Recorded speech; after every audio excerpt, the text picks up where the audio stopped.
যখন বিরোধী দল সম্পূর্ণভাবে ব্যাংক্রাফ্ট হয়ে যায় রাজনৈতিকভাবে, তখন তারা চায় যে ধর্মের ভিত্তিতে রাজনীতি করতে, এবং তারা মনে মনে উল্লসিত যে হিন্দু মারা যাচ্ছে, এবং এই ব্যবস্থা তারা সম্পূর্ণভাবে করেছে যাতে করে এখানে একটা অশান্তি তৈরি করা যায়, হিন্দু নিধন হয়, এবং সেই কার্ড খেলে যাতে রাজনীতি জিততে পারে। ওরা প্রধানমন্ত্রীর মুখ দেখিয়ে জেতেনি, ওরা দেশের বিভিন্ন রাজ্যের মুখ্যমন্ত্রীদের মুখ দেখিয়ে জেতেনি, ওরা উন্নয়নের কথা বলে জেতেনি। ওদের শেষ কার্ড হচ্ছে এই ধর্মের কার্ড। তাই জন্যে আজকে যে কোনো ঘটনা ঘটেছে, দুঃখের ঘটনা, তাদের উল্লসিত কিন্তু মনে মনে বিজেপি। তারা চাইছে এই মৃত্যু যদি আরও হতো, আরও ভালো হতো, তাহলে হিন্দু কার্ড খেলতে ওদের সুবিধা হতো।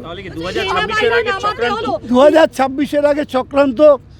আজকে আমাদের উন্নয়নের টাকা, কেন্দ্রীয় সরকার 100 দিনের টাকা, আবাস যোজনার টাকা, গ্রামীণ রাস্তার টাকা, হেলথের টাকা, বিভিন্ন টাকা আটকে রেখে দিয়েছে।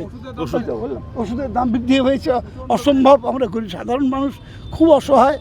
এই জায়গায় দাঁড়িয়ে যখন তারা মানুষের কাছে উত্তর দিতে পারছে না, তখন একমাত্র হিন্দু কার্ড খেলা ছাড়া তাদের সামনে কোনো অন্য রাস্তা নেই বলেই এই নির্লজ্জ মানে কি বলবো আর, ভয়ঙ্কর এক রাজনৈতিক রাস্তায় ধরেছে তারা।